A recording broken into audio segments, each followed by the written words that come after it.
Hi students, अब ला दिए numerical Hindi medium के लिए। और ये स्टैंडर्ड न्यूमेरिकल्स हैं जिन बच्चों को बनाने का मन होगा हम तो बोलेंगे कि एक बार बनाओ, इतना अच्छे से समझाएंगे। फर्स्ट क्वेश्चन को कुछ ज्यादा ही टाइम देंगे। फर्स्ट क्वेश्चन एनसीईआरटी का है, अतिरिक्त प्रश्न का। अतिरिक्त वाला सेट किया गया है इंजीनियरिंग मतलब स्टैंडर्ड लेवल के एग्जाम्स के लिए, और लेवल अतिरिक्त प्रश्न के पहले 12th के लिए, है ना। लेकिन आपको पता है क्लास में सब डिस्कस किया जाता है, करते हैं। लेकिन ये है क्वेश्चन एनसीईआरटी का, ये है IIT 92 का, ये है IEEE 2004 का, और ये बहुत ही इंपॉर्टेंट जिसपे रुड़की IIT के जैसा ही पहले रुड़की एग्जाम होता था जो IIT में मिल चुका है। तो उस रुड़की का जो 83 में पूछा था, है ना, 1983 में, है ना, तो जस्ट इसी पे था। अगले लेक्चर में और न्यूमेरिकल लाएंगे स्टैंडर्ड लेवल का। पढ़ते रहिए, डिटेल में पढ़िए, खूब पढ़िए, है ना। तो इसी के टाइप का वो क्वेश्चन, क्या इसमें खासियत है MBBI, क्या खासियत है अभी दिखलाएंगे। ये IEEE का, ये IIT का, ये NCERT का। तो जल्दी से पूरा लिखिए, पहले पॉज कर लीजिए, जल्दी से पॉज कर लीजिए। फास्ट हो गया तो स्टार्ट किया जाए। हाँ, पॉज कर लीजिए, जल्दी हो गया। Okay,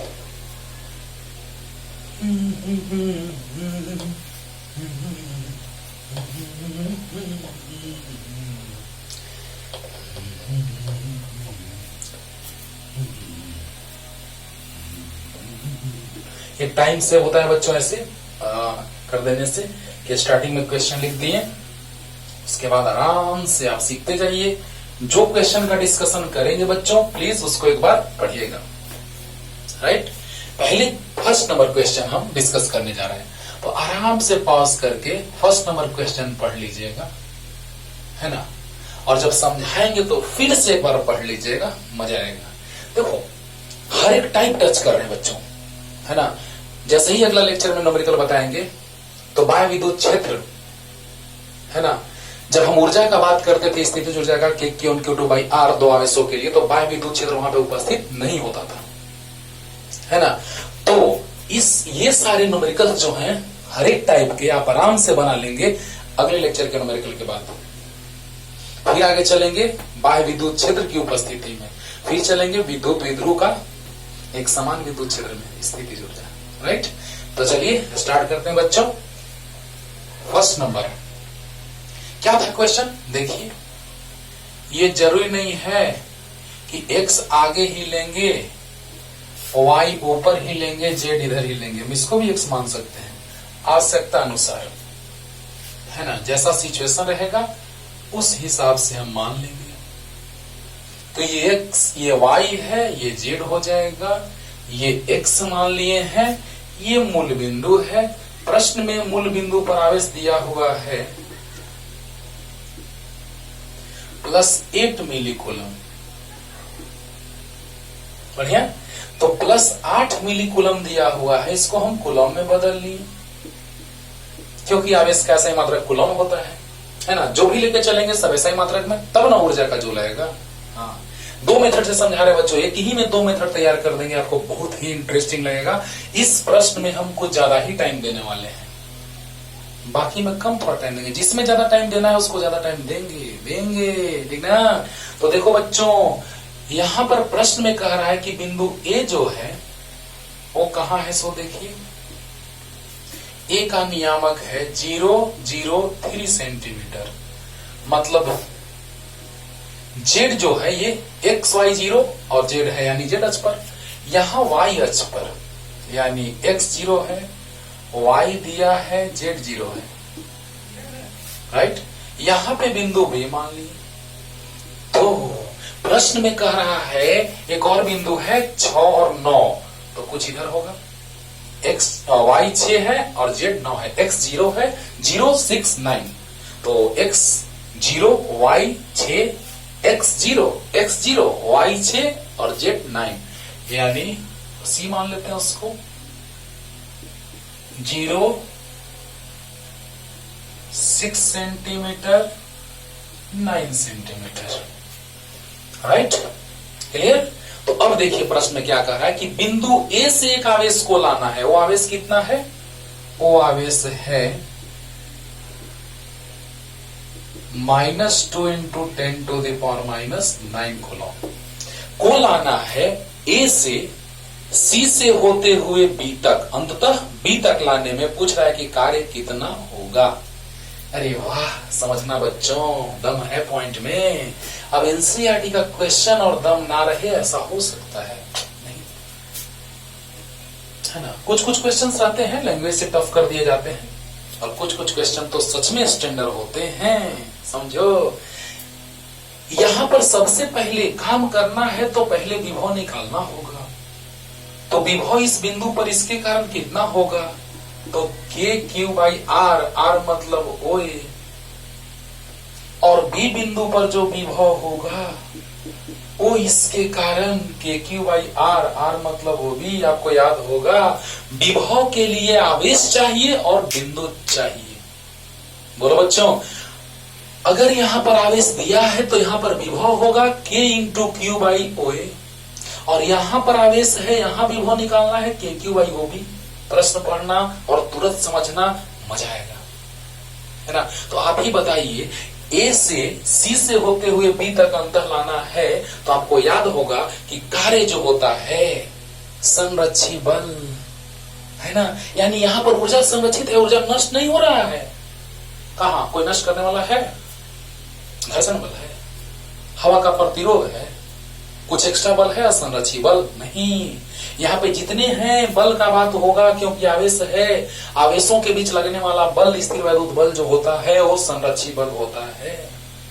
clear? तो बताइए कि आपको पता होगा कि कार्य जो होता है वो सिर्फ प्रारंभिक और अंतिम बिंदु पर निर्भर करता है, उस पथ पर नहीं जिससे होकर आवेश को ले जाया गया हो।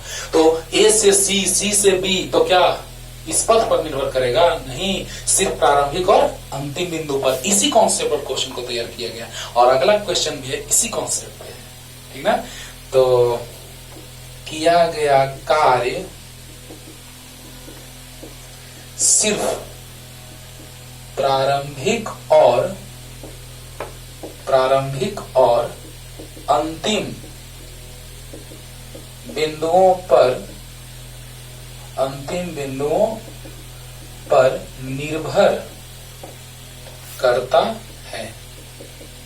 तो बताइए बच्चों, किस बिंदु पर निर्भर करेगा? ए पर और बी पर, ए पर और बी पर। क्लियर? तो अब देखो बच्चों, किया गया कार्य के लिए फॉर्मूला याद है। हम जानते हैं कि, अब भूल जाओ कि सी भी कोई बिंदु है, हम जानते हैं कि वी नो दैट। भूल जाओ कि सी भी कोई बिंदु है। क्यों बोलो? क्योंकि हम जानते हैं कि किया गया कार्य सिर्फ प्रारंभिक और अंतिम बिंदु पर निर्भर करता है, उस पथ पर नहीं जिससे होकर आवेश को लाया गया हो। तो सिर्फ प्रारंभिक अंतिम। तो याद कीजिए, यहां से यहां लाया जा रहा है। जब यहां से यहां लाया जा रहा है तो बताइए, याद है कि जहां लाया जाता था उसका विभव माइनस जहां से लाया जाता था उसका विभव बराबर किया गया कार्य, तो कार्य ए से बी तक बटा में आवेश। याद करो, ए से बी तक लाया जा रहा है बच्चों, बिंदु ए से बिंदु बी तक लाया जा रहा है कि नहीं लाया जा रहा है? लाया जा रहा है। तो जब ए से बी तक लाया जा रहा है तो बी बिंदु का विभव माइनस ए बिंदु का विभव बराबर कार्य ए से बी तक लाने में बटा आवेश। पहला लेक्चर, फर्स्ट लेक्चर में देखिए ये फॉर्मूला हम लिखे। बोलो। तो बताओ बच्चों, अब बताओ, पहले OA लिख लेते हैं। OA 3 सेंटीमीटर, जेड अक्ष पर 3 सेंटीमीटर को मीटर में बदल देते हैं, और OB 4 सेंटीमीटर को भी मीटर में बदल दिए, तो 10 का पावर -2 से गुना कर दिए, राइट। तो अब देखिए WAB,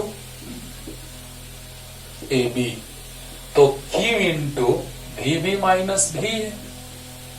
देखिए यहां से एक और कॉन्सेप्ट आ गया, VB KQ/OB minus VA KQ/OA। हम तो डायरेक्ट उसको कॉमन ले लेते KQ को, लेकिन समझाने के लिए हम एक लाइन और बढ़ा रहे हैं, WAB, तो KQQ/OB माइनस KQQ/OA। कॉमन लेंगे थोड़ा देर में, के क्यू क्यू को कॉमन लेंगे, लेकिन पहले कॉन्सेप्ट सीखो, रटना नहीं है, बस समझना है, राइट। तो बोलिए कि जब पथ पे तो नहीं निर्भर करेगा, सी बिंदु पे निर्भर नहीं करेगा, जब ए से बी तक लाएंगे तो ऐसे ला रहे, लेकिन हम जानते हैं कि किया गया कार्य सिर्फ प्रारंभिक और अंतिम बिंदुओं पर निर्भर करता है, दैट्स ऑल। तो बोलिए कि ए से बी तक ला रहे हैं तो अंतिम विभव माइनस प्रारंभिक विभव बराबर कार्य ए बी बटा में आवेश, क्यू से गुना कर दिए। आगे बताइए, इसके कारण इस बिंदु पर विभव के क्यू बाई आर ओ ए, इसके कारण यहां पर विभव के क्यू बाई ओ बी। बोलिए बोलिए बोलिए, अब बताइए बच्चों। हाँ, पहले इसको सीख लीजिए। अरे वाह सर, मजा आ गया सर। तो लास्ट में एक चीज और सिखाएंगे, पहले ऊर्जा में परिवर्तन सीखो। किया गया कार्य, हम काम करें बाहरी कार्य, किया गया कार्य ऊर्जा में परिवर्तन प्लस में आना चाहिए। याद रखो, हम काम कर रहे हैं तो प्लस में, उसका कारण लास्ट में सिखाएंगे, इसीलिए करेंगे इस क्वेश्चन में ज्यादा टाइम देंगे। बाकी आंसर आ गया। अरे आंसर लाना कोई बहुत बड़ा बात नहीं है मेरे भाई, कॉन्सेप्ट को समझना बहुत बड़ा बात है, क्योंकि जरूरी नहीं है कि तुम्हारे सामने वही क्वेश्चन हमेशा रहेगा कंपटीशन में, नहीं, एग्जाम में आ जाएगा बोर्ड में, लेकिन कंपटीशन में वेरिएशन रहता है क्वेश्चन में। तो सोचिए कि अगर हम लोग बात कर रहे हैं, तो अगर यहाँ पे आवेश यहाँ पे पहले था, यहाँ पे ला दिए क्यू को, छोटा क्यू को, कहां गया, यहाँ है, तो छोटा क्यू।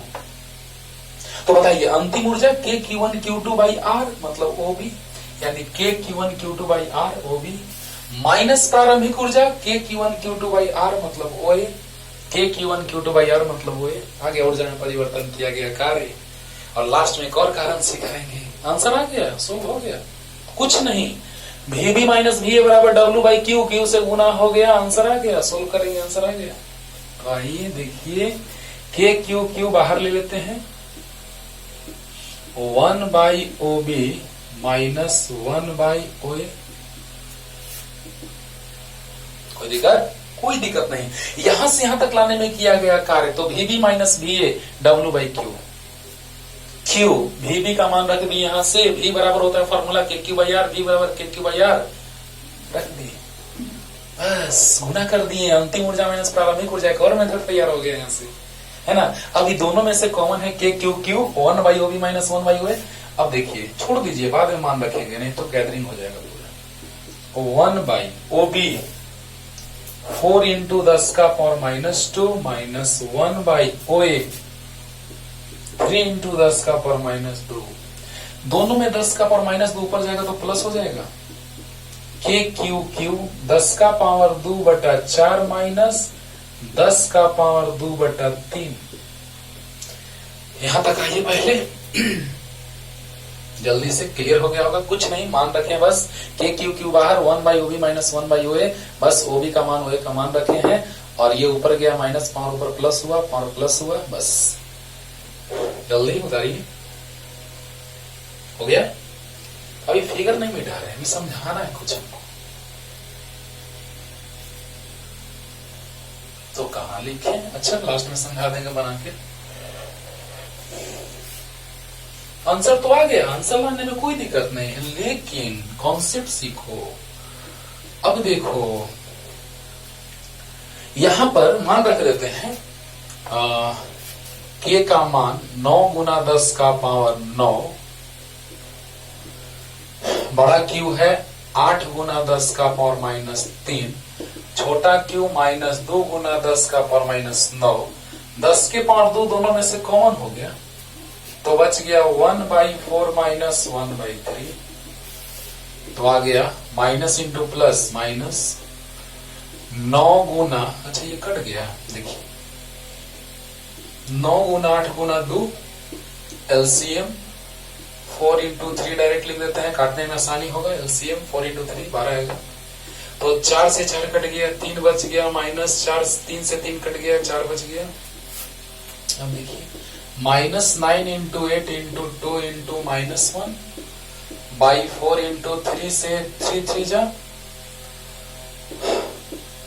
2 4 जा, है ना 8। तो आ गया कितना, और पावर तो लिखे ही नहीं, ये कट गया पावर, ये बच गया 10 का पावर -3, 10 का पावर 2 यानी 10 का पावर -1। अरे यार पावर जुटेगा तो -3 + 2 -1, राइट। 10 का पावर -1 यानी आ गया कितना, तो माइनस माइनस प्लस, 3 दूना 6 दूना 12 और वो नीचे आ जाएगा तो 10 हो जाएगा नीचे में, प्लस 1.2 जूल WAB आ गया आंसर।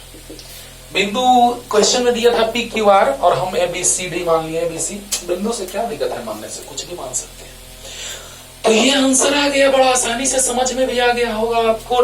VB - VA W/Q से गुना कर दिए, VB VA का मान रख दिए, सोल्व किया, आंसर आ गया। लेकिन इसका कॉन्सेप्ट क्या है, कार्य प्लस में। समझिएगा, आपको याद है कि बाहरी बल के द्वारा किया गया कार्य धनात्मक होता है। देख रहे कितना ही जा रहा है। देखो अभी समझाते हैं बच्चों, जल्दी सुधार लो इसको, समझा रहे हैं, देखिएगा मजा आएगा। आंसर आ गया, वो नहीं भी समझाएंगे तो कोई दिक्कत नहीं, लेकिन समझाएंगे ना जल्दी।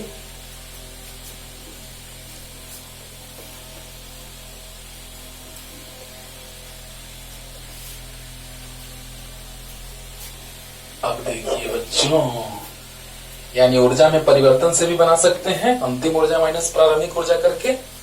अब देखिए यहां पे था, यहां दूरी था 3 और यहां था 4, याद कीजिए। तो यहां पर आया था VA KQ/OA मतलब 3, और यहां आया था VB, अभी जस्ट पीछे बनाए हो, देखिएगा ना, बस हिंट दे रहे हैं। ये दूरी कम तो विभव ज्यादा, और दूरी ज्यादा तो विभव कम, यानी VA ज्यादा हो गया VB से। समझिए ध्यान से बच्चों, यहां पर विभव ज्यादा, यहां पर विभव कम। क्यों? क्योंकि ये दूरी कम, ये दूरी ज्यादा, विभव कम, दूरी कम, विभव ज्यादा, यानी VA जो है वो VB से ज्यादा है। लेकिन अब जरा सा सोचिए बच्चों, जब VA VB से ज्यादा है तो हम माइनस आवेश को ला रहे थे, क्योंकि जो छोटा Q था यहाँ पे Q बड़ा था जो प्लस में था, लेकिन यहाँ पे Q जो था वो माइनस में था। याद कीजिए, चलिए ऐसे समझाते हैं। यहाँ पे स्रोत आवेश है +Q, यहाँ पे परीक्षण आवेश को लाते थे, हो गया खत्म। लेकिन अगर वही माइनस आवेश रहता था तो ऐसे ले जाते थे, बस खत्म। वाह क्या बात है सर, मजा आ गया, यही समझाना था सर। हाँ, यही चीज हम लेक्चर नंबर 1, इस चैप्टर का लेक्चर नंबर 1 में हम क्लियर किए हैं बच्चों। याद करो तो, कि स्रोत आवेश के द्वारा उत्पन्न विभव यहाँ पे ज्यादा होगा, यहाँ पे कम होगा। क्यों? क्योंकि दूरी कम तो विभव ज्यादा, दूरी ज्यादा तो विभव कम। तो बताइए, प्लस वाला को प्लस की ओर लाएंगे तो हमको काम करना पड़ेगा बाहरी। बोलो बोलो बोलो, प्लस वाला को प्लस की ओर लाएंगे तो हमको बाहरी कार्य करना पड़ेगा। यानी क्या मतलब, कि प्लस को प्लस की ओर लाना है, यानी कि कम विभव से अधिक विभव की ओर लाने में काम करना पड़ेगा। किसको? प्लस को धन आवेश को कम विभव से ज्यादा विभव की ओर लाने में काम करना पड़ता है। लेकिन माइनस आवेश को, बोलिए, माइनस वाला कोई खींच रहा है, दूरी कम तो बल ज्यादा, दूरी ज्यादा तो बल कम। अब बताओ कि माइनस कोई खींचेगा तो अब माइनस को हमको यहां से वहां ले जाने में काम करना पड़ेगा। माइनस को हमको नजदीक से दूर ले जाने में काम करना पड़ेगा, यानी ज्यादा विभव से कम विभव वाले बिंदु तक ले जाने में हमको काम करना पड़ेगा। और बाहरी कार्य जो होता है ऊर्जा में परिवर्तन के धनात्मक के बराबर होता है। याद है, U final minus U initial plus W external. देखो बच्चों, यही सब सिखाने के लिए हम ये चीज लिए, नहीं तो बस क्वेश्चन बन गया। लेकिन यार डीपली पढ़ो, कॉन्सेप्ट क्लियर करो। अब बोलो कि धन आवेश को कम विभव से ज्यादा विभव की ओर लाने में कार्य करना पड़ता है, बाहरी कार्य, लेकिन ऋण आवेश को ज्यादा विभव से कम विभव की ओर ले जाने में बाहरी कार्य करना पड़ता है। तो बताओ, यहाँ पे ज्यादा विभव था, दूरी कम तो विभव ज्यादा, दूरी ज्यादा तो विभव कम। तो ज्यादा विभव से कम विभव की ओर ले जाने में काम करना पड़ा बाहरी कार्य, और वो आंसर प्लस में आया था। यही समझाना था बच्चों। हाँ, तो जल्दी उतार लीजिए। ऐसे ही हिंट दे दिए हैं, साइड में कर लीजिएगा, इसका क्वेश्चन में जरूरी नहीं है। ओके, नेक्स्ट क्वेश्चन की ओर आते हैं बच्चों।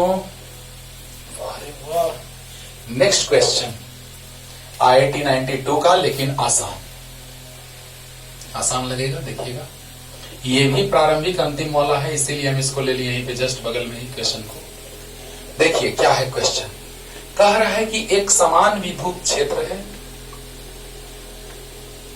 पढ़िएगा क्वेश्चन को, जब बता रहे हैं तो पॉज करके एक बार पढ़ लीजिएगा, और जैसे ही थोड़ा सा बतलाएंगे उसके बाद और अच्छे से पढ़िएगा।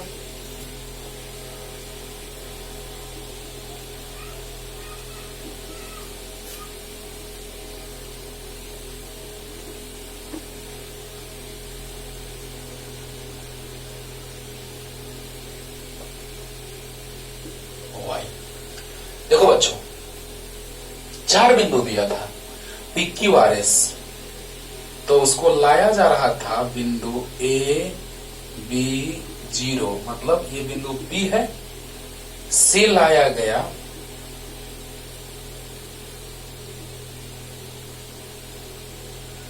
लाया गया 2A पर, 2A 0 0 पर लाया गया, से लाया गया उसको फिर A और माइनस B, यानी A और B ऊपर तो उतना ही B नीचे माइनस में, यानी कुछ उसका mirror image, A minus B 0, right. और फिर उसको ला दिया गया मूल बिंदु पर, और ये P है, ये Q, ये R और ये S। मूल बिंदु तो आप जानते हैं 0 0 0 होता है S पर, यानी ऐसे लाया गया।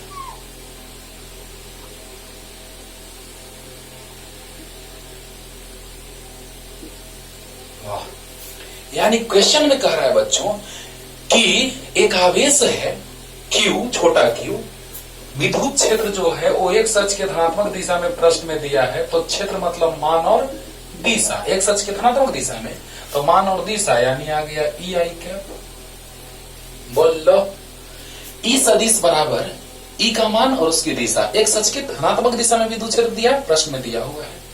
अब देखिए बच्चों इसके बाद कि F बराबर क्या होता है, क्योंकि कार्य निकालना है तो बल और विस्थापन चाहिए, तो बतलाइए F बराबर होता है Q इंटू E, यानी F बराबर Q इंटू E के जगह EI कैप होगा रे बाबा, तो F सदिश बराबर QEI कैप। क्लियर है ना, एकदम आसान लग रहा होगा मेरे भाई। F बराबर QE आप जानते हैं, सदिश रूप में रहता है तो सदिश रूप में सोचते हैं, बार बार रिपीट करते हैं। मान के रूप में तो मान के रूप में, अगर F का मान दिया है, S का मान दिया है, थीटा दिया है तो W बराबर F cos थीटा, लेकिन अगर सदिश के रूप में दिया है तो W बराबर F डॉट S। बोलो बोलो, तो आप सोचो बच्चों कि F बराबर Q इंटू E मतलब सदिश मतलब मान और दिशा, तो EI कैप, तो QEI कैप, F सदिश बराबर QEI कैप। Any doubt? अरे बोल दो यार, F बराबर QE। हाँ, अब देखिए फिर से वही बात, वही उसी बात पे हम आ रहे हैं कि किया गया कार्य सिर्फ प्रारंभिक और अंतिम बिंदुओं पर निर्भर करता है, सिर्फ प्रारंभिक और अंतिम बिंदुओं पर निर्भर करता है। मतलब क्या बच्चों, जल्दी बता दो कि जब एक आवेश Q को, छोटा Q को लाएंगे, प्रश्न दिया है छोटा Q को लाएंगे बिंदु P से ऐसे होते हुए इस रास्ते से PQRS से होते हुए, तो प्रारंभिक बिंदु और अंतिम बिंदु पर निर्भर करेगा। तो बताओ विस्थापन क्या होता है? विस्थापन बराबर अंतिम स्थिति माइनस प्रारंभिक स्थिति। वाह रे वाह, अंतिम स्थिति मूल बिंदु है, तो मूल बिंदु को लिख सकते हैं बच्चों 0I cap plus 0J cap plus 0K cap. अरे वाह, अरे 0 0 0, आई जे के, एक्स में आई, वाई में जे, जेड में के होता है। हाँ। कोरोना के प्रभाव के कारण का पढ़ाना पड़ रहा है बीच से ही, जहां से टॉपिक चल रहा था, लेकिन 11th का टॉपिक सदिश अदिश चैप्टर में है ना, ये चीज पूरा तोड़ देते हैं, मत करो, है ना। तो S1 ये है प्रारंभिक बिंदु, यहां से चलना स्टार्ट किया है, तो प्रारंभिक बिंदु को क्या लिखेंगे, A I cap plus B J cap plus 0 K cap. A B 0 है, अभी समझाते हैं पूरा शुरू से। विस्थापन निकालिए, अंतिम स्थिति माइनस प्रारंभिक स्थिति, तो आ गया 0 माइनस ए यानी minus A I cap, 0 minus B minus B J cap, 0 minus 0 0 खत्म, बल आ गया, विस्थापन आ गया, कार्य निकल जाएगा रे बाबा। तो किया गया कार्य बराबर W बराबर F डॉट S, दो सदिशों का अदिश गुणनफल, दो सदिशों का अदिश गुणनफल, तो क्या हो जाएगा, F Q E I cap dot S minus A I cap minus B J cap. याद करो, माइनस क्यू ई ए, अरे यार plus minus minus I dot I, और plus minus minus Q E B I dot J. तो बताओ रे बाबा, आई dot आई, दो सदिशों का अदिश गुणनफल, समान सदिशों का अदिश गुणनफल आता है कितना, 1, और असमान सदिशों का अदिश गुणनफल आता है 0 0। तो I dot I 1 minus Q E B I dot J 0, सब प्रूफ करते हैं यार सदिश चैप्टर में, टेंशन नहीं लेने का, किए हुए भी हैं जो 11 बच्चे पढ़े हुए हैं। आई dot I 1, I dot J 0, यानी W इक्वल टू आ गया माइनस क्यू ई ए और माइनस 0, यानी कितना ही आंसर आ गया।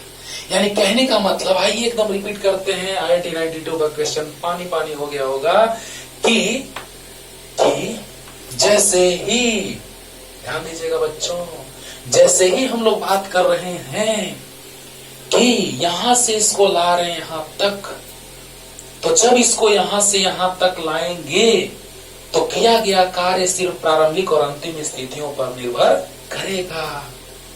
तो F बराबर Q इंटू ई पहले देख लेते हैं, E जो है वो एक्स अक्ष के धनात्मक दिशा में है, तो F बराबर Q इंटू ई मतलब E आई कैप, Q E आई कैप खत्म। प्रारंभिक अंतिम स्थिति पर निर्भर किया कार्य, तो विस्थापन होता है अंतिम स्थिति माइनस प्रारंभिक स्थिति, अंतिम स्थिति 0 आई cap 0 J cap 0 K cap minus A I cap plus B J cap plus 0 J cap 0 K cap, A I cap plus B J cap plus 0 K cap. तो इसमें से ये घटेगा तो minus A I cap minus B J cap. Understood. तो क्या जाएगा, किया गया कार्य F डॉट S, F पता है, S पता है, S F, तो माइनस क्यू ए ई या Q E A I dot I 1 plus minus minus Q E B I dot J 0, यानी आ गया माइनस इतना माइनस 0, यानी इतना ही ना आंसर। क्लियर? तो जल्दी से उतार लीजिए, प्रश्न पढ़िए एक बार और अच्छे से इसको रिवाइज कीजिए, जल्दी हो गया। नेक्स्ट क्वेश्चन की ओर आते हैं बच्चों।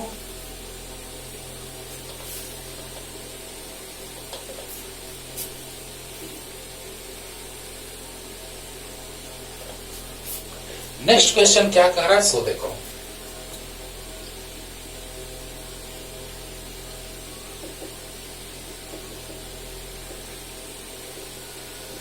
यहां पर एक आवेश है जो स्थिर है, यहीं पे रोका गया है, इसको फिक्स है, ये फिक्स है,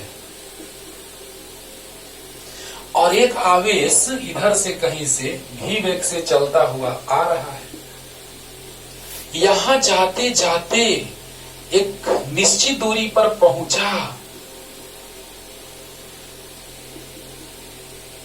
और आर दूरी तक पहुंचा, तो कह रहा है कि न्यूनतम दूरी आर तक पहुंच पाता है। तो बताइए इसका वेग भी है, तो जैसे ही ये जाएगा जाएगा जाएगा तो आते आते, क्योंकि ये उसको विकर्षित करेगा, धक्का देगा। इसको आप ऐसे समझ सकते हैं स्प्रिंग से कि स्प्रिंग को वेग भी दे दिए, स्प्रिंग से जुड़े वस्तु को वेग भी दे दिए। ये सतह चिकना है, बार बार बोल रहे हैं, संरक्षी बल, संरक्षी बल, तो ऊर्जा का हानि नहीं होगा। तो भी वेग से आ रहा है तो धीरे धीरे इसका वेग घटता जाएगा और घटते घटते उसका वेग एक बार ऐसा होगा कि ये जैसे ही सबसे कम दूरी पे रहेगा इस वाल से, ये जो भी सपोर्ट है उससे सबसे कम दूरी पर होगा, तो ये जाकर के वहां रुक जाएगा। और जब रुकेगा तो उसका वेग जो भी है वो भी रहेगा, जीरो हो जाएगा। क्यों? क्योंकि उसकी कुल गतिज ऊर्जा इस निकाय में जाकर के स्थितिज ऊर्जा में संचित हो गई। क्योंकि गतिज ऊर्जा सबसे कम जीरो, तो स्थितिज ऊर्जा सबसे ज्यादा कब होगा? जब दूरी कम होगा। समझ में आ रहा होगा। और प्रश्न में कह रहा है कि जब ही वेग से उसको लाया जाता है, छोड़ा जाता है, तो उसके बीच की न्यूनतम दूरी आर हो जाती है और तब वह पुनः लौट जाता है। तो कब लौटेगा बच्चों? ये कब लौटा? जब वेग जीरो होगा, एक क्षणिक समय के लिए, क्षण के लिए, है ना, एक पल के लिए, पल पल दिल के पास तुम रहती हो, है ना, तो बीच बीच में किधर जाती हो? गलत, वो छोड़ दीजिए, इधर आती। तो बतलाइए कि जैसे ही हम लोग भी वेग से इसको लाएंगे तो ये आ करके इसके बीच सबसे कम दूरी कब होगा? जब ये रुक जाएगा। तो जैसे ही भी वेग से आ रहा था तो उसका वेग सबसे कम यानी जीरो होगा। तो यहां पर ये आकर के ये तो फिक्स है पहले से ही, ये आकर के रुक जाएगा और तब लौटेगा। रुकेगा तो लौटेगा, विकर्षण है, रुकेगा तो लौटेगा। अरे वाह! यानी कि यहां पर इसका गतिज ऊर्जा जो हो गया वो जीरो हो गया, तो स्थितिज ऊर्जा महत्तम हो गया। यहां भी जहां स्थितिज ऊर्जा महत्तम हुआ वहां गतिज ऊर्जा जीरो। अरे बोलो यार, वही सिचुएशन है बच्चों, इसमें समझो। तो क्या लगा बोलिए? यहां प्लस क्यू, यहां प्लस स्मॉल क्यू। तो जैसे ही इसको छोड़ेंगे, यहां से आ रहा है, तो धीरे धीरे उसका वेग घटता जाएगा और जब वेग जीरो होगा उस समय इसके बीच की न्यूनतम दूरी होगी। क्यों? क्योंकि गतिज ऊर्जा सबसे कम तो स्थितिज ऊर्जा सबसे ज्यादा। अब आप बतलाइए, U बराबर फॉर्मूला K Q1 तो ये सबसे ज्यादा कब होगा स्थितिज ऊर्जा? क्योंकि गतिज ऊर्जा सबसे कम तो स्थितिज ऊर्जा सबसे ज्यादा। स्थितिज ऊर्जा सबसे ज्यादा कब? जब दूरी सबसे कम होगा। तो प्रश्न में लिखा था न्यूनतम दूरी, इसीलिए लिखा था। तो बतलाइए, आप समझ गए होंगे इतना एग्जाम्पल से कि जैसे ही उसको वहां से गति दी जाएगी तो सबसे कम दूरी पर आकर के रुक जाएगा। यानी कि स्थितिज ऊर्जा में परिवर्तन हो जाएगा किसका? गतिज ऊर्जा का। तो गतिज ऊर्जा का परिवर्तन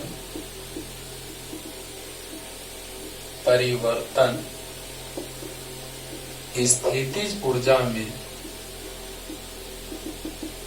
हो जाता है। गतिज ऊर्जा का परिवर्तन स्थितिज ऊर्जा में हो जाता है। यानी कि जब यहां से ये आएगा न्यूनतम दूरी पर तो पूरा का पूरा गतिज ऊर्जा किससे बदल जाएगा? स्थितिज ऊर्जा में। यानी गतिज ऊर्जा बराबर स्थितिज ऊर्जा, kinetic energy, potential energy. Clear हो गया होगा? तो हाफ mv² बराबर स्थितिज ऊर्जा K Q1 Q2/R। क्लियर? जैसे ही ये न्यूनतम दूरी पर आएगा तो गतिज ऊर्जा का परिवर्तन स्थितिज ऊर्जा में हो जाता है। यानी कुल गतिज ऊर्जा बराबर कुल स्थितिज ऊर्जा। यहां से क्लियर? क्लियर? हाँ। अब देखिए, ये था केस नंबर 1, केस नंबर 1। अब केस नंबर 2, क्वेश्चन में ही कह रहा है कि जब 2v से गति करेगा तो नजदीक कितना आएगा। प्रश्न कह रहा था बाबू कि जब v वेग से आता है तो न्यूनतम दूरी r होता है। प्रश्न पढ़िए, अब तुरंत प्रश्न पढ़िए पॉज करके और तब समझिए कि जब v वेग से आता है तो दूरी न्यूनतम r होता है, तो 2v वेग से आएगा तो न्यूनतम दूरी कितना होगा। अब यहां से ये 2v वेग से आ रहा है, v' मान लेते हैं 2v। तो फिर से वही बात, अब तो ज्यादा नजदीक आएगा, ये तो फिक्स है, फिक्स्ड। तो अब जो दूरी आएगा r' वही पूछ रहा है कितना होगा। यहां पे प्लस q है, यहां पे v', लेकिन v' 2v, और 2v जो है वो यहां पहुंचते पहुंचते कितना, तो 0, क्योंकि न्यूनतम दूरी कब प्राप्त करेगा, जब पूरा का पूरा गतिज ऊर्जा स्थितिज ऊर्जा में संचित हो जाएगा। बोलो बोलो बोलो बोलो, तो बताओ कि क्या हो जाएगा बच्चों। पुनः पुनः गतिज ऊर्जा स्थितिज ऊर्जा में या गतिज ऊर्जा का परिवर्तन स्थितिज ऊर्जा में हो जाएगा, हो जाएगा। यानी कि गतिज ऊर्जा कितना, तो हाफ, यानी kinetic energy equal to potential energy. गतिज ऊर्जा बराबर स्थितिज ऊर्जा, यानी हाफ m(v')² बराबर k q1 q2 by r'। Minded minded, हम तुरंत क्लियर करें और अच्छे से। तो हाफ m, मतलब v' मतलब 2v का स्क्वायर, और k q बाई r'। तो 4 बाहर ले लेते हैं, 2 का स्क्वायर 4, तो हाफ m(v') बराबर k q बाई r'। अब देखिए 4 इंटू, इसके जगह पे इतना मान रख सकते हैं समीकरण 1 से, k q बाई r बराबर k q बाई r'। कहां से, समीकरण 1 से, फ्रॉम इक्वेशन फर्स्ट। कट गया, तो 4r' बराबर r, यानी r' बराबर r/4। जो ऑप्शन होगा, 4 ऑप्शन दिए तो उसमें से एक ऑप्शन r/2 भी था। आप सोचेंगे ना कि v वेग से देंगे तो r, तो 2v से तो r/2 नहीं, r/4। कैसे, आइए तुरंत पानी पानी कर देते हैं, समझिएगा ध्यान से बच्चों, कि एक आवेश जो है प्लस q वो फिक्स है, फिक्स है। एक आवेश प्लस बड़ा Q फिक्स है। एक आवेश को लाया जा रहा है v वेग से उसके नजदीक, तो कह रहा है कि v वेग से लाया जा रहा है तो वह इसके r दूरी तक उसके नजदीक आकर के और पुनः लौट जाता है, यानी कि कब सबसे नजदीक आएगा, यानी उसका पूरा का पूरा गतिज ऊर्जा स्थितिज ऊर्जा में बदल जाएगा। तुरंत एग्जांपल से समझाएं तो बताइए, पूरा का पूरा इसका गतिज ऊर्जा इस निकाय में स्थितिज ऊर्जा में संचित हो जाएगी, तब ना इसका वेग 0 होगा, तब ना लौटेगा, क्योंकि यहाँ निकट दूरी पर सबसे न्यूनतम दूरी पे आके लौट जाता है, यानी सबसे न्यूनतम दूरी पे आके लौटा, इसका मतलब सबसे न्यूनतम दूरी पर आया मतलब स्थितिज ऊर्जा गतिज के बराबर, यानी उसका गतिज ऊर्जा कितना था, तो हाफ mv²। गतिज ऊर्जा हाफ mv², और स्थितिज ऊर्जा तो k q1 q2 by r। स्थितिज गतिज ऊर्जा हाफ mv², स्थितिज ऊर्जा हाफ m, गतिज ऊर्जा हाफ mv² और स्थितिज ऊर्जा k q1 q2 by r। Clear हो गया होगा। तो इसका जो गतिज ऊर्जा है वो अब यहाँ पे 0 हो गया, यानी जो गतिज ऊर्जा था वो स्थितिज ऊर्जा में संचित हो गया, यानी गतिज ऊर्जा तो हाफ mv² और स्थितिज ऊर्जा k q by r। Clear. अब देखिए, अब ज्यादा वेग से लाएंगे तो ज्यादा नजदीक आएगा। क्लियर, ज्यादा वेग से लाएंगे तो ज्यादा नजदीक आएगा। तो वही दूरी पूछा जा रहा है। पहले से r दूरी पे आ रहा था, तो अब कितना दूरी पे आएगा यही पूछ रहा है। तो देखिए बच्चों, पुनः गतिज ऊर्जा का परिवर्तन स्थितिज ऊर्जा में हो जाएगा। तो बताइए फिर से, वही 2v से आ रहा है, फिर यहाँ 0 हो जाएगा। 2v से आ रहा है, फिर से यहाँ 0 होगा। तो अब बताइए कि यहाँ पर जो इसका गतिज ऊर्जा है वो half M V dash square बराबर सबसे कम दूरी नहीं पता कितना, तो K Q by R dash, half M V square V dash square बराबर K Q by R dash. तो बताइए half M V dash square K Q by R dash, यानी कि हाफ एम वी डैश मतलब 2v का square, K Q by R dash, तो 2 का square 4 बाहर, half M V square K Q by R dash. Understood. तो बतलाइए क्या आ जाएगा, इसका वैल्यू हमने रख दिया यहां से समीकरण 1 से। तो जैसे ही इससे कटेगा ये, तो आ जाएगा 4 बाई आर बराबर आर डैश, नीचे में 1 बाई आर डैश, यानी 4 आर डैश बराबर आर, यानी कि आर डैश बराबर आर बाई 4। और ये जो ऑप्शन है टिक मार लीजिएगा। क्लियर। तो जल्दी हो गया। अब आते हैं लास्ट क्वेश्चन की ओर बच्चों। समझिएगा, स्टैंडर्ड क्वेश्चन हैं ये सब, इसीलिए लेकिन ऐसा समझा रहे हैं कि आपको पूरा का पूरा एकदम क्लियर हो रहा होगा। अब देखिए नेक्स्ट बहुत ही इंपॉर्टेंट क्वेश्चन, एमबीवीआई क्वेश्चन का सॉल्यूशन करने जा रहे हैं। एक बात के लिए एमबीवीआई बन गया, सिर्फ एक बात के लिए। वो कौन सा बात है वही आते हैं। प्रारंभ में दोनों अनंत पर हैं, द्रव्यमान एक कायम है और आवेश माइनस ई है, और दूसरा अनंत पर है उससे दूरी पर, जिस पर आवेश है प्लस ई और द्रव्यमान है 2m। Right, clear. तो अब देखिए क्या है मतलब, दोनों के बीच की दूरी अनंत है। प्रारंभ में दोनों कहां है, अनंत दूरी पर। राइट।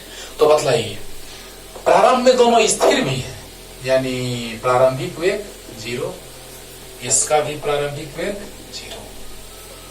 तो बतलाइए, प्रारंभ में बात करते हैं। प्रारंभ में प्रारंभिक स्थितिज ऊर्जा, प्रारंभिक स्थितिज ऊर्जा क्या हो जाएगा, पीई आई लिखें या यू आई लिखें, दोनों तरह से लिखा जाता है, पोटेंशियल एनर्जी या यू। तो क्या हो जाएगा, के Q1 Q2 बाई आर। तो के Q1 Q2 बाई आर। देखिएगा बच्चों क्या कह रहा है क्वेश्चन में, पहले उसको पढ़िए तब इस पे आते हैं। पहले उसको पढ़िए तो क्लियर होगा, ठीक ना। तो बताइए कि प्रारंभिक स्थितिज ऊर्जा, तो पीई आई या यू आई के Q1 Q2 by are. Are कितना, तो अनंत, यानी यू आई बराबर आ गया के Q1 Q2 by are. Are मतलब अनंत, अनंत मतलब कि 1 बाई 0, 0 ऊपर जाएगा, यानी प्रारंभिक स्थितिज ऊर्जा कितना आ गया, 0। अब प्रारंभिक गतिज ऊर्जा का बात कर लेते हैं। प्रारंभिक गतिज ऊर्जा, तो काइनेटिक एनर्जी इनिशियल, तो half M U1 square plus half M U2 square. गतिज ऊर्जा half M V square formula होता है, तो इसका हो जाएगा half M U1 square plus half M U2 square, दोनों 0 है। अरे यार, यानी कुल ऊर्जा 0 है, 0 का स्क्वायर। अच्छा एक बात और, half m1 U1 square plus half m2 U2 square, half m1 U1 square plus half m2 U2 square, क्योंकि इसका द्रव्यमान m है, इसका 2m है, तो गड़बड़ हो जाएगा। तो बतलाइए half m1 0 square plus half m2 0 square, तो ये 0 आ गया, यानी काइनेटिक एनर्जी भी, गतिज ऊर्जा भी प्रारंभिक कितना, 0। अरे 0 का स्क्वायर 0, 0 इंटू समथिंग 0। तो अब बतलाइए बच्चों कि प्रारंभ में जब दोनों अनंत दूरी पर हैं, है ना, प्रारंभ में दोनों कितने दूरी पर हैं? अनंत दूरी पर। तो जब अनंत दूरी पर हैं तो दूरी अनंत, तो स्थिति ऊर्जा फॉर्मूला होता है k q1 q2 by r। तो दूरी अनंत, अनंत मतलब 1/0, 0 ऊपर चला जाएगा, यानी स्थिति ऊर्जा प्रारंभिक 0। और प्रारंभिक गति ऊर्जा कितना आ गया? तो half m1u1 square plus half m2 u2 square आया।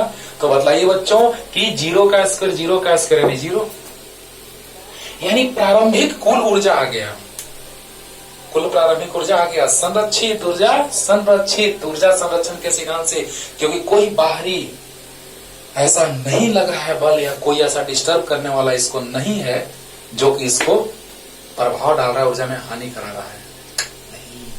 तो अब आते हैं प्रारंभिक, कुल प्रारंभिक ऊर्जा आ गया। अब क्या कह रहा था क्वेश्चन, पढ़िएगा तो पता चलेगा। जल्दी हो गया। अब देखिए बच्चों,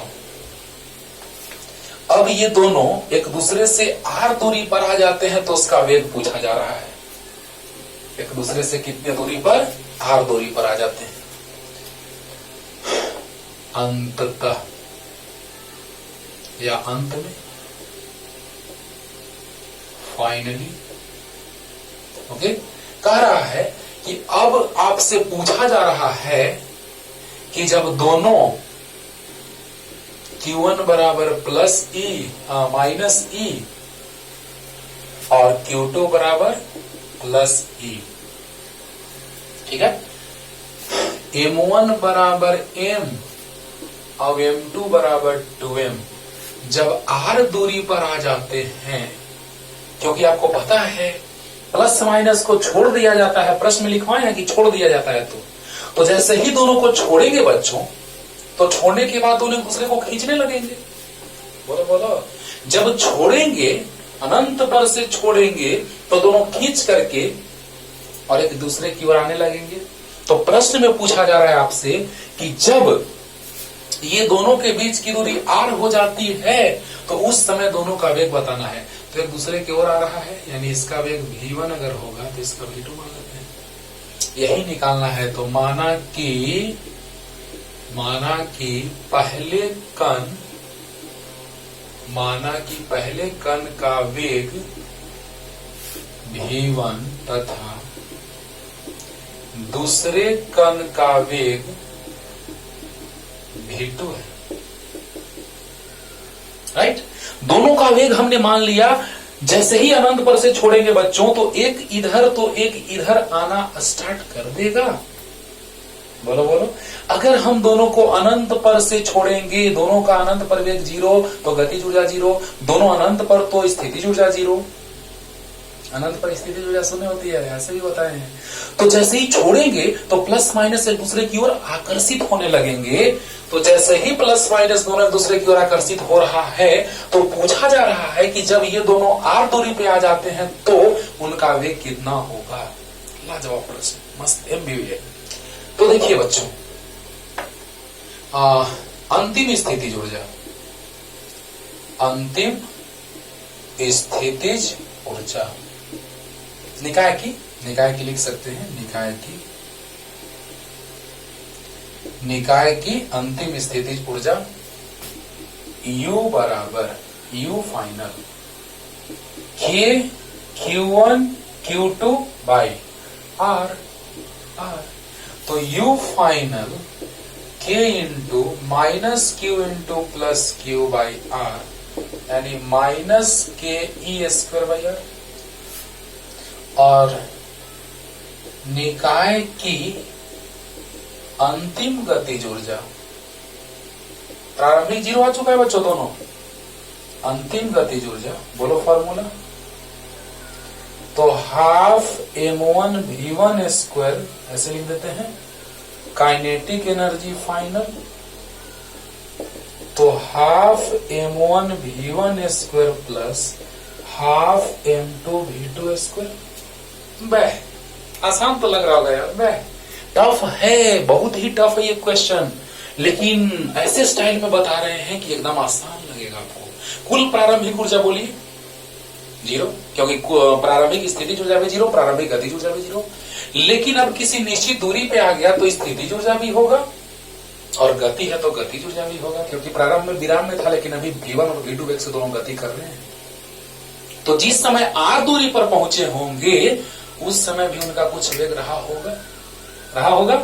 हाँ, तो बताइए कि इसका स्थितिज ऊर्जा k q1 q2 by r तो minus k e square by r। अंतिम गतिज ऊर्जा तो half m1 v1 square plus half m2 v2 square. Clear? तो बोलिए कुल कितना आ गया ऊर्जा? तो टोटल एनर्जी फाइनल, कुल अंतिम ऊर्जा भी लिख सकते हो डायरेक्ट ऐसे, कुल अंतिम ऊर्जा यानी कि अंतिम स्थितिज ऊर्जा प्लस अंतिम गतिज ऊर्जा। यहां P डॉट ई एफ भी लिख सकते हैं, P मतलब पोटेंशियल एनर्जी। तो ये कितना minus k e square by r plus half m1 v1 square plus half m2 v2 square. m1 m2 का मान रखेंगे थोड़ा देर से, m1 है m और m2 है 2m, रखेंगे कोई दिक्कत नहीं है। तो अब देखिए बच्चों, ऊर्जा बर्बाद हो रहा है। ऊर्जा संरक्षण का सिद्धांत, ऊर्जा ना तो उत्पन्न होता है ना ही नष्ट होता है, यह सिर्फ एक रूप से दूसरे रूप में परिवर्तित होता है। तो बताइए कुल प्रारंभिक ऊर्जा और कुल अंतिम ऊर्जा बराबर, यानी ऊर्जा संरक्षण के सिद्धांत से, ऊर्जा संरक्षण के सिद्धांत से क्या हो जाएगा बच्चों? टोटल एनर्जी इनिशियल और टोटल एनर्जी फाइनल। बोलो बोलो। और इनिशियल टोटल एनर्जी जीरो आया है और final minus k e square by r plus half m1 v1 square plus half m2 v2 square.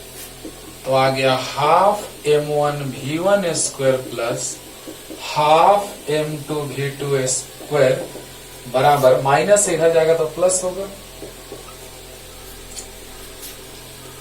अब देखिए m1 m दिया है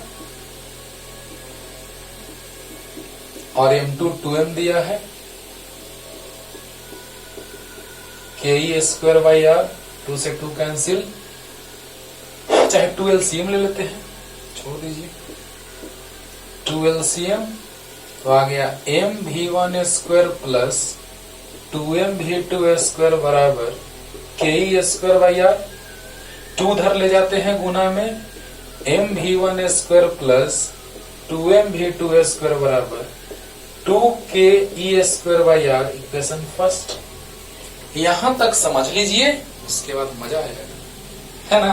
यहां तक तो आराम से समझ में आ रहा होगा।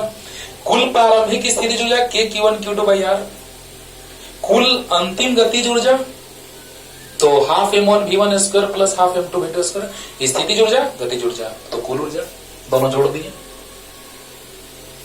क्लियर? अब देखिए ऊर्जा संरक्षण के सिद्धांत से कुल प्रारंभिक ऊर्जा बराबर कुल अंतिम ऊर्जा। तो कुल प्रारंभिक ऊर्जा जीरो, कुल अंतिम ऊर्जा इतना। अब ये माइनस में इधर आएगा तो प्लस में हो जाएगा, तो इतना इक्वल टू ये। अब m1 का मान m रख दिए। अरे क्लियर हो रहा है यार? बोलो यार। कुल प्रारंभिक ऊर्जा जीरो आया था और कुल अंतिम ऊर्जा इतना आया, रख दिए इसको LHS में। तो ये यहां और इसको हम यहां छोड़ दिए। m1 m, m2 2m रख दिए। 2 LCM ले लिए तो m v1 square plus 2m v2 square, 2 इधर जाएगा RHS में। तो m v1 square plus 2m v1 square बराबर 2k e square by r। अब बताओ, r पता है प्रश्न दिया है, e पता है प्रश्न दिया है, m पता है प्रश्न दिया है, लेकिन v1 v2 को माने हैं। अब आप बताइए, एक समीकरण 2 वेरिएबल, आंसर आएगा? एक समीकरण 2 वेरिएबल, 2 चर राशियां, क्या हल होगा? नहीं होगा। तो इसीलिए अब हमारा दिमाग गया कहीं और। अरे यार ऐसा है तो रुको, संवेग तो संरक्षित होता ही है, रैखिक संवेग। याद है m1 u1 plus m2 u2 m1 v1 plus m2 v2। अरे वाह, ये तो सर 11th में आप प्रूफ करवाए हैं, है ना? न्यूटन के तृतीय गति नियम का सहारा लेकर के हम लोग प्रूफ किए थे इसको संवेग संरक्षण के सिद्धांत से। है ना, M1U1 plus M2U2 M1V1 plus M2V2, याद रखो। अरे 11th में सब प्रूफ किया जाएगा यार, लेकिन यूज है अभी उसका। वहां से V1 V2 में संबंध आएगा, पुट करेंगे, फिनिश। यहां तक एकदम क्लियर हो गया होगा अच्छे से। यहां पे आकर के लोग रुक जाता है। रुड़की 83 मतलब IIT लेवल का क्वेश्चन है ये, IIT लेवल का क्वेश्चन है। तो आप सोचिए ऐसे ही थोड़ी ना है, कुछ तो है। ऐसा जैसे ही आए दिमाग में शिफ्ट कर लो, ऐसा जैसे ही आए एकदम यहाँ पे तुरंत स्ट्राइक करना चाहिए। V1 V2 संबंध नहीं पता है, अरे अरे समीक संरचना का सिद्धांत क्लियर। तो आइए बेटा बच्चों, हो गया।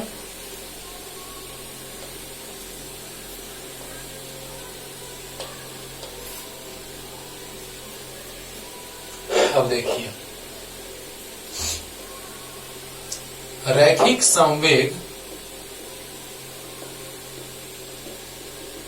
के संरक्षण के सिद्धांत से, रैखिक संवेग के संरक्षण के सिद्धांत से संवेग प्रारंभिक बराबर संवेग अंतिम। ये P संवेग, रैखिक संवेग M भी P से सूचित किया जाता है, तो P इनिशियल बराबर P फाइनल। अरे बोलो बोलो, कुल प्रारंभिक संवेग कुल अंतिम संवेग। तो कुल प्रारंभिक M1U1 प्लस M2U2 बराबर M1V1 प्लस M2V2। बोलो, M1U1 plus M2U2 M1V1 plus M2V2 आपस में बराबर होते हैं कुल प्रारंभिक संवेग और कुल अंतिम संवेग। M1U1 पहले वस्तु का, M2U2 पहले वस्तु का प्रारंभिक, U मतलब प्रारंभिक, M1V1 पहले वस्तु का अंतिम, दूसरे वस्तु का अंतिम। तो कुल प्रारंभिक कुल अंतिम बराबर होते हैं। ये सिद्ध करेंगे 11th क्लास में, करते हैं, क्लास में कर चुके हैं, लेकिन जब वीडियो अपलोड किया जाएगा तो उसमें मिलेगा। तो प्रारंभिक वेग 0 था, दूसरा का भी 0 था, लेकिन अंतिम M1 के जगह M, V1 के जगह V1, M2 के जगह 2M, V2 के जगह माइनस। अरे अरे अरे ऐसे कैसे सर, ऐसे कैसे सर, बताइए बताइए बताइए बताइए। अरे ऐसे सर, अगर हम प्लस भी लेके चलेंगे तो माइनस आएगा, तो माइनस का स्क्वायर प्लस ही होगा, आंसर में कोई फर्क नहीं पड़ेगा। लेकिन कॉन्सेप्ट सीखो। जैसे देखो यहाँ पे प्लस लेते हैं तो सोल्व करते हैं, तो V1 बराबर -2V2 आता, -2V2 का स्क्वायर रखते तो प्लस आ जाता। लेकिन कॉन्सेप्ट सीखो। बताओ बच्चों, V1 अगर आगे था तो V2 पीछे था। देखो अभी जस्ट ऊपर फिगर बनाए थे, V1 आगे था तो V2 पीछे था। अगर ये वेग आगे है तो ये वेग पीछे, यानी चिन्ह माइनस, ये 0 आ गया। MV1 minus 2MV1 V2, MV1 minus 2MV2, तो MV1 बराबर 2MV2 हट गया, तो V1 बराबर 2V2 आ गया। अब V1 का मान वहां रख देंगे तो आ गया। ये है बाबू। तो जल्दी से पहले इतना उतार लो कि उधर सोल्व कर दें, उतार लो पूरा, तब सोल्व करते हैं। V1 बराबर संवेग संरक्षण का सिद्धांत, कुल प्रारंभिक संवेग कुल अंतिम संवेग। ये V1 आगे है, V2 पीछे है, तो माइनस आ गया। जल्दी, तो V1 बराबर आ गया 2V2। तो अब आते हैं समीकरण 1C, समीकरण 1C from equation first. M V1 के जगह था 2V2, तो स्क्वायर प्लस 2MV2 स्क्वायर बराबर 2 KE स्क्वायर बाई R। तो 2 का स्क्वायर 4 MV2 स्क्वायर और 2 MV2 स्क्वायर यानी 6 MV2 स्क्वायर बराबर, अरे 2 का स्क्वायर 4, 4 2 6, और 2 K का मान रख दे रहे हैं 1/4 पाई epsilon not E square by R, right. 2 दूना 4, राइट।